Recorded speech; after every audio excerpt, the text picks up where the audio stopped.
जय सिया राम, जय सिया राम।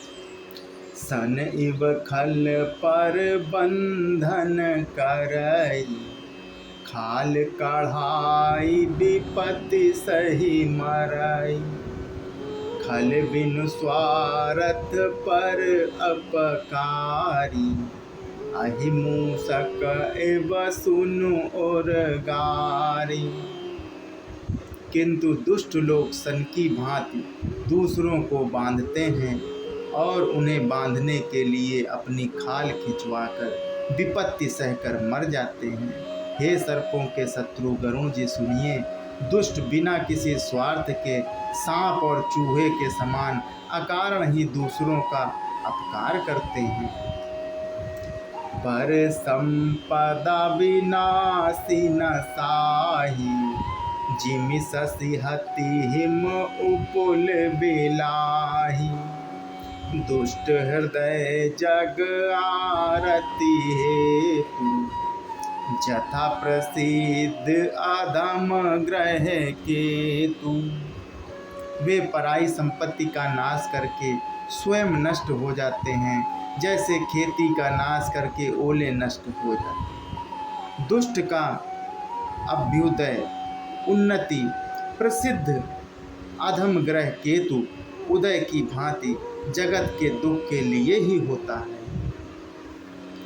संत उदय संतत सुखकारी, विश्व सुखद जिमि इंदु तमारी। परम धर्म श्रुति विदित अहिंसा, पर निंदा सम अगनगरीसा। और संतों का अभ्युदय सदा ही सुखकार होता है। जैसे चंद्रमा और सूर्य का उदय विश्व भर के लिए सुखदायक है, वेदों में अहिंसा को परम धर्म माना है और पर निंदा के समान भारी पाप नहीं है।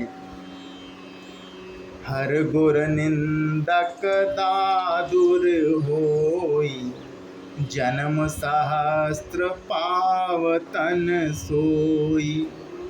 द्विज निंदक बहु नरक भोग करी, जग जनमई बायस शरीर धरी।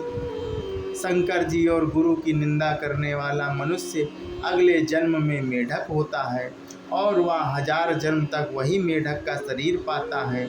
ब्राह्मणों की निंदा करने वाला व्यक्ति बहुत से नरक भोग कर फिर जगत में कौवे का शरीर धारण करके जन्म लेता है।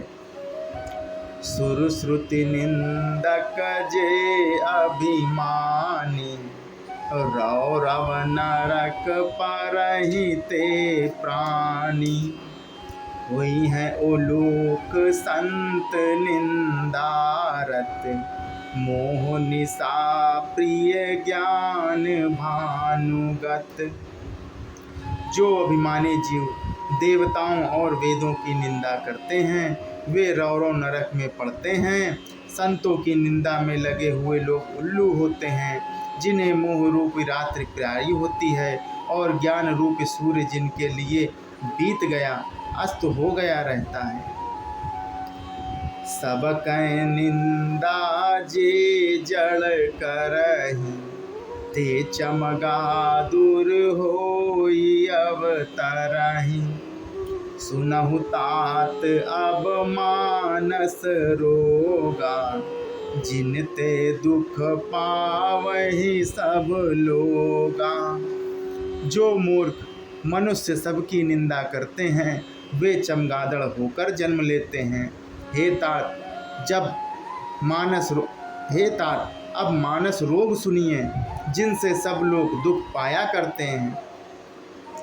मोह सकल व्याधिन कर मूला, तिनते पुनि उपजहि बहुसूला। काम बात कफ लोभ अपारा, क्रोध पित्त नित छाती जारा। सब रोगों की जड़ मोह अज्ञान है। उन व्याधियों से फिर और भी बहुत से शूल उत्पन्न होते हैं। काम बात है, लोभ अपार बढ़ा हुआ कफ है और क्रोध पित्त है जो सदा छाती जलाता रहता है। प्रीति करहि ज्योति नौ भाई, उपजहि सन्न्यपात दुखदाई। विषय मनोरथ दुर्गम नाना, ते सब मूसूल नाम को जाना। यदि कहीं ये तीनों भाई वात पित्त और कफ प्रीति कर ले मिल जाएं, तो दुखदायक सन्निपात रोग उत्पन्न होता है। कठिनता से प्राप्त पूर्ण होने वाले जो विषयों के मनोरथ हैं, वे ही सब सूल कष्टदायक रोग हैं। उनके नाम कौन जानता है, अर्थात वे अपार हैं। ममता दादु कंडु ईर्ष्याई, हरस विषाद गरह बहुताई। पर दुख देखी जरनि सोई छाई, कुष्ठ दुष्टता मन कुटिलाई।